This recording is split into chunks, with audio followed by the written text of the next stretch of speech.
Hey everybody, Pete the Hybrid Guy here, and today we are on an adventure, and that adventure is rescuing a Toyota Prius that's been sitting in the garage for 3 years now, and we have the privilege of recovering it. So what we're going to do is just, right now we've got a dead 12-volt battery, we've got a dead hybrid battery. What we're going to do is get a new 12-volt battery in it at this moment, and then we're going to go through a complete kind of restoration process on all of this and get it back up and running again. So stay tuned. Before you do that, like and subscribe on this video, and we'll keep bringing you awesome content.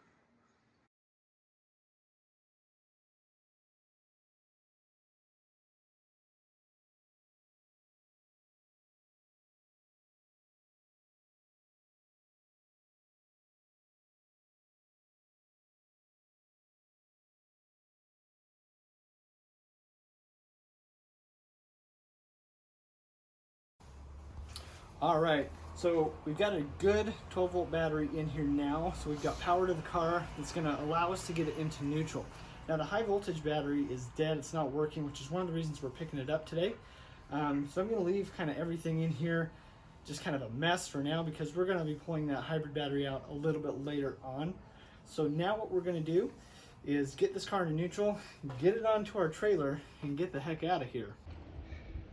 Due to the nature of where we are, we're going to use a come along, and we're going to come in on the under parts of these hooks right under here, and we'll alternate going back and forth with our hooks, and we'll drag this thing up the ramp.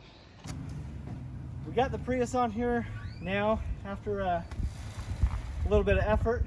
Come on back. But now we're ready to get this thing over to my favorite place to get a battery in Oregon, which is Bumblebee Batteries. We're going to show you how to remove the battery in this one. We'll get a new one in there, and then we'll get this thing home. So we've got the Prius on the trailer, and we're here at Bumblebee Batteries. We're going to pick up a new, not new, but a good refurbished battery from our friends here.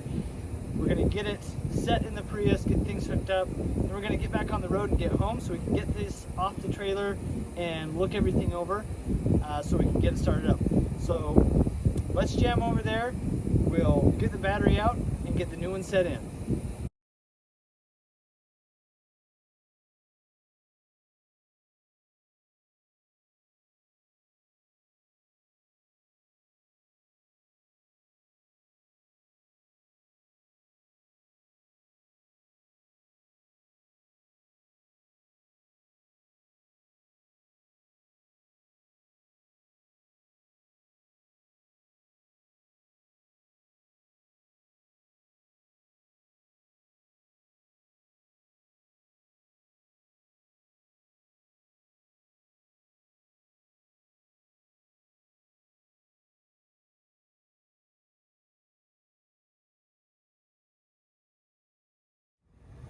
At this point, I've got all the bolts that are holding the battery down, and so I'm just going to verify that there's no voltage at these terminals.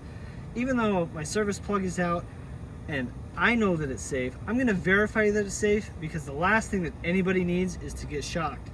So I'm going to put my leads on, and what I need to do first, because these are Cat 3 rated for 1,000 volts, I'm going to put my little sheaths down. Measure. I've got no voltage showing at these terminals, so I know that I'm safe to go ahead and unbolt and pull this battery out.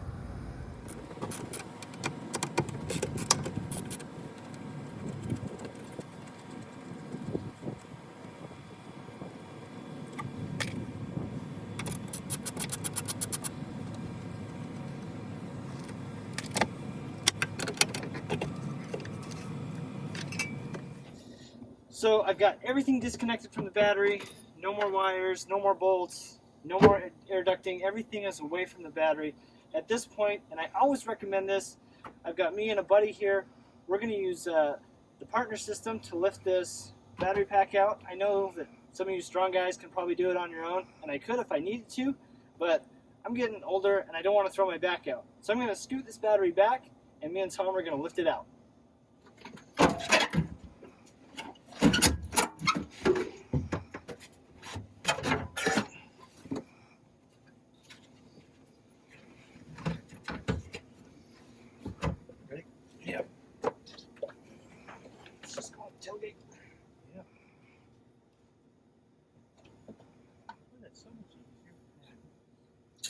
All right, we've got our new battery from Bumblebee Batteries. We're just gonna set it in the car and get on the road because it's been a long day already.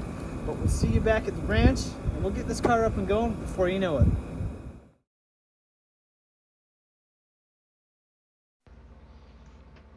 Hi everyone, sorry about this point in the video. Apparently I had my AirPods in and I didn't realize what was going on. And so what I'm explaining here in these few seconds is I've got the battery in and hooked up, and what I'm transitioning into at this point is putting Seafoam in the cylinders, rolling the engine over by hand, draining the fuel out. Those are my next steps in this process. That's all I'm really trying to say here.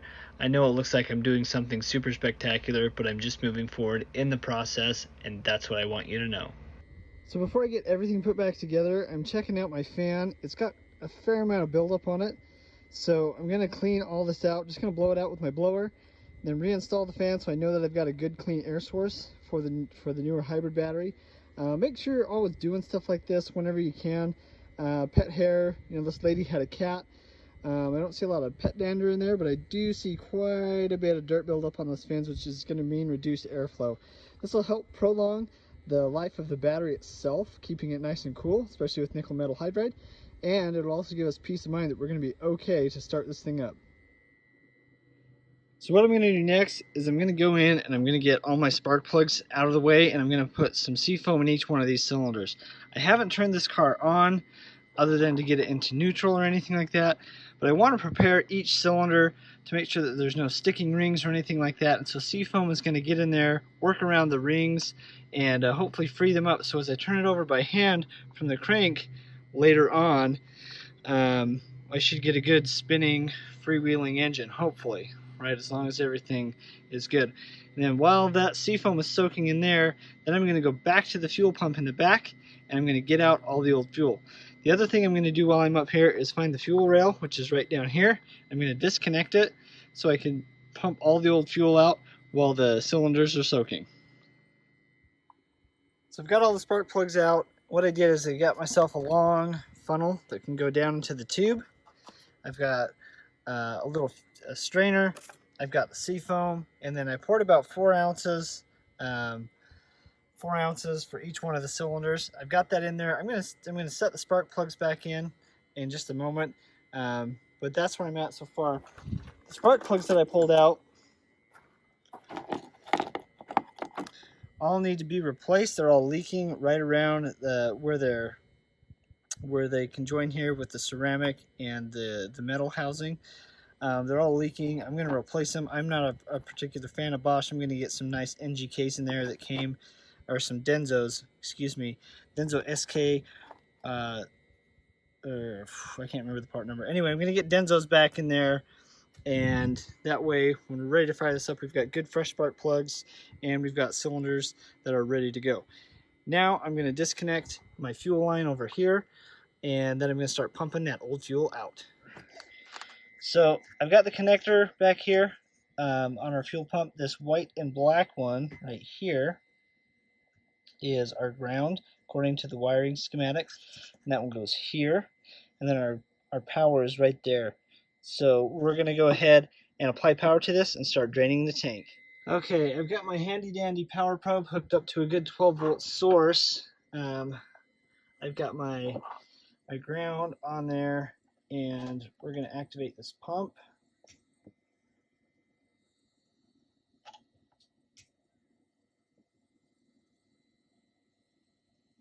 That pump is activated. Sometimes my clips like to fall off, so we'll cover that and we'll go back in. I heard it before I started this video, so everything should be draining out now.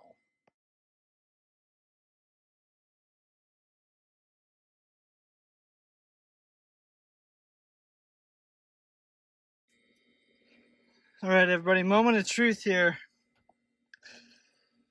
Got fresh fuel in it, good spark plugs. I've turned the engine over by hand. I've done everything that I could do. Like I said, pumped out all the old stuff. Got a new battery in it, 2 new batteries, got a high voltage, a 12 volt. Cross my fingers. It's a good sign. It readied on. Gotta check engine light. We're not sure what for. Oh man, focus. Uh-oh. We didn't ready. We didn't. Hold on. Oh ho ho.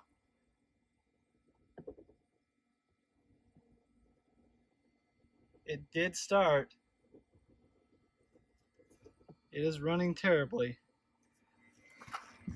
But it is running. Holy cow. We'll smoke out the tailpipe from the Seafoam. Hold on. Hold on, everybody. It is alive. It is alive. It is running. I gotta check out what those trouble codes are. But after 3 years of sitting in a garage, oh, it's smoothing out now. Oh, shut right off on me. Don't know why it did that. Oh, there's all your Seafoam coming out the tailpipe. Holy cow. Okay, so this thing, you heard it. It started and ran after 3 years. So we are on the right track. I'm going to check the trouble codes, and then we'll get back at it.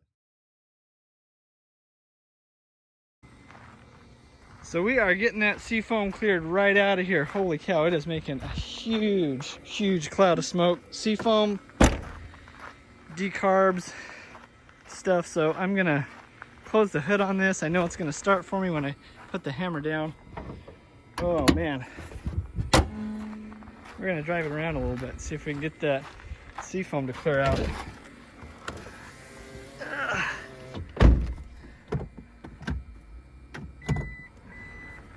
We're in reverse here. We're actually driving this car.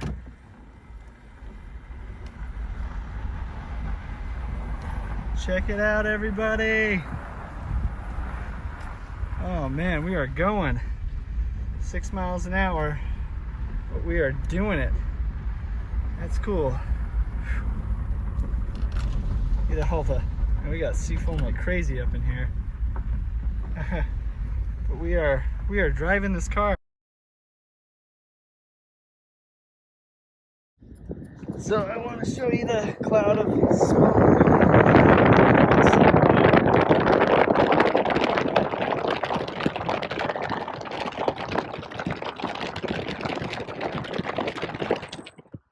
This thing is running great, minus the check engine lights. Oh man, we're driving it. We got trouble codes. Don't know what's causing it yet. Figure it out.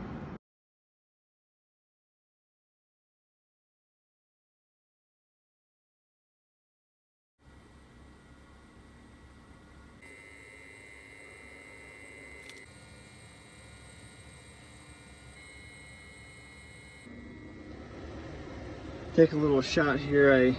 The connectors are total trash. They got corrosion in them, but I went through, back probed everything. The fan was not operating, which set a P3000 code, hybrid voltage ECU, which I suspect is the whole reason this lady got rid of this car in the first place. Now the fan is actually pumping air, and yeah, I'm gonna throw those codes, and hopefully she stays going. So this was our garage find 2004 Toyota Prius. Our wing busted off on the way home, so I've got to fix that. And when I was test driving it yesterday, the AC quit. Bummer. So right now I've got it pinned down to needing a new air conditioning compressor. But overall, this car is in fantastic shape. I'm really stoked about it. It's got 147,000 miles on the clock. Can't really see because it's like you know, from the camera there. It's got a good hybrid battery in it. It's got a good 12-volt battery in it. And we had an issue yesterday too, where we had a P3000 code that kept setting. I'll post a link for my article that I wrote about it in the description below, so you can figure out what I did there. But what it ended up being was corrosion on a terminal in the back by the hybrid battery fan. Just did some diagnosing, got it all figured out, but this car is totally worth it. It drives good, other than the air conditioning's out right now, but you know, I'm gonna go ahead and call this one complete for now and get this video wrapped up so I can get it out to everybody. Thank you all for watching. If you have not liked my channel and subscribe to it just yet, please do, so I can keep pumping out more content for you. I've got another car that I got to get working on today, but this Prius is all good.